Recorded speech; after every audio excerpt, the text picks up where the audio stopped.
Hey, I'm Shane Sanders, and welcome back to Ovaries Before Broveries, where we talk about iconic females within the feminist criticism community. Today, we're talking about famous Elaine Showalter. She is one of the founders of literary criticism, and let's just say she is someone who is not afraid to speak her mind. So let's get right into it. Here is a picture of the beautiful Elaine Showalter, just so you guys can get an image while I'm telling you her backstory. She was born in Boston, Massachusetts on January 21st, 1941, which, if you're into astrology, makes her an Aquarius, which no wonder she's so independent and rad. She got a bachelor's at Bryn Mawr College, a master's at Brandeis University, and a PhD at UC Davis, which I'm from California, so I gotta love that. Her dad was in the wool business, and her mother was a housewife, so she didn't really see the feminism from her mom. She was disowned at the age of 21 because she married outside of the Jewish faith and ended up having 2 kids, and luckily got 1 daughter so she can pass that feminism on. So, I know that feminist theory and feminist criticism could be a lot to take in. So before we dive into Elaine Showalter's work, let's do a quick femme recap. So to start us off, we're going to start with phase 1, the feminine phase.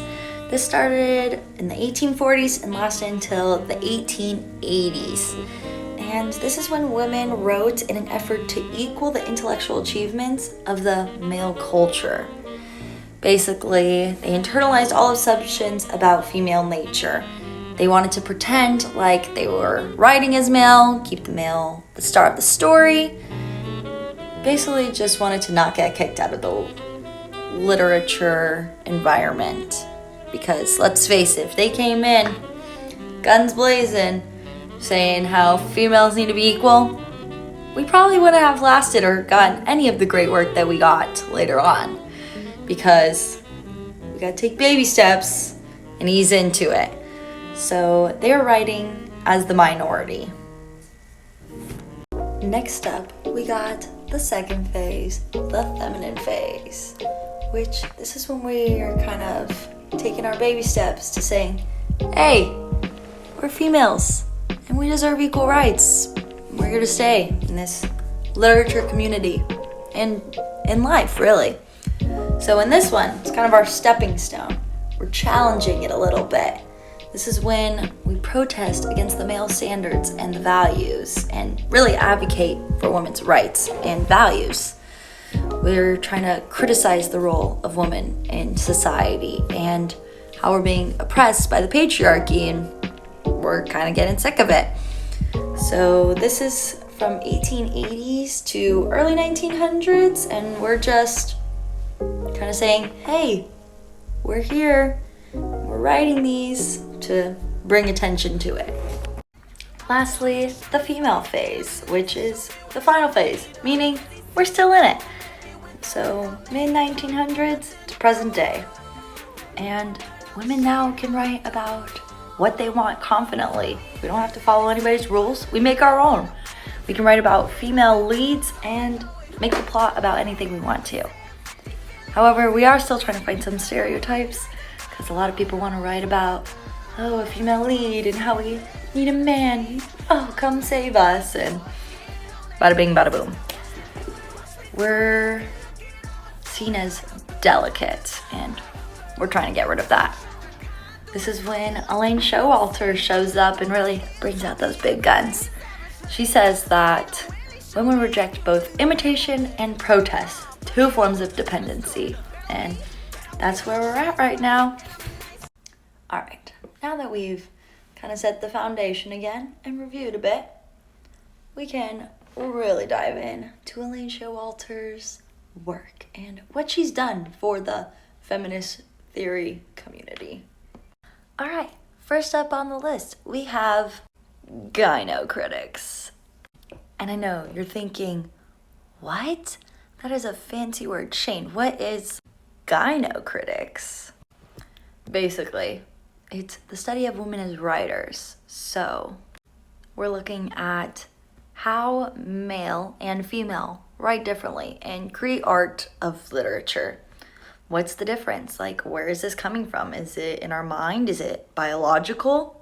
It looks at all of it and tries to point it out and creates new ideas about why we're different and why we write different.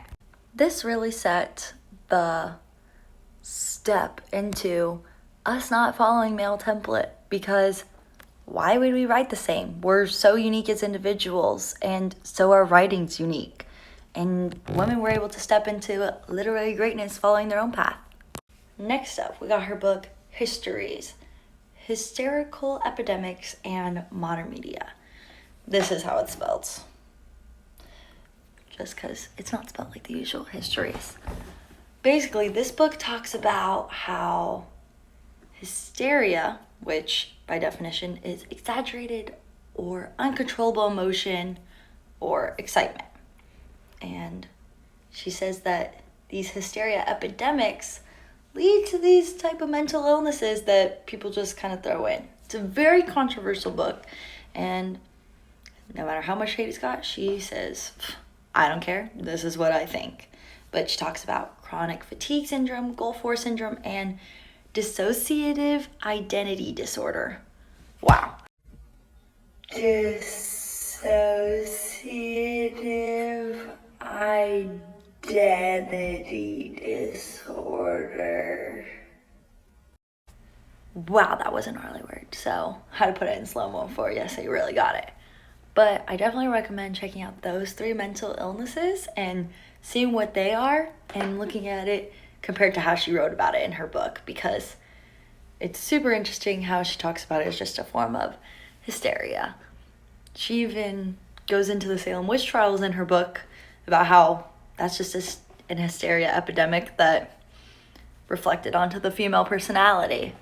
So I could see how it became a controversial book, but it's definitely a good one, along with all the rest of her books, of course.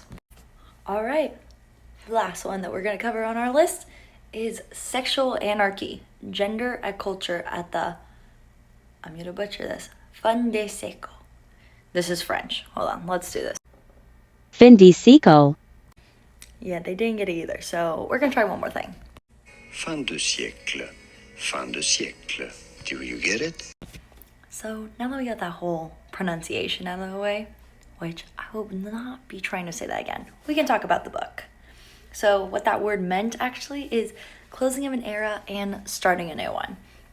So this book, she talks about how the history and the attitudes of homosexuality, unmarried men, and women, concepts of masculinity, femininity, and sexual fears, fantasies, so many things. She talks about all of it and kind of the psychology, the medical side of it, just talks about it, all of it in a whole, and how they compare and contrast. And after reading the summary, I personally want to read it because it just seems so provocative and blunt and just straight to the point about how we were raised in society and how it's created this culture today.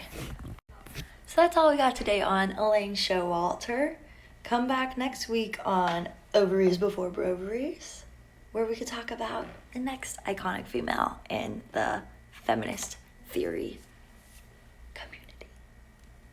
Bye!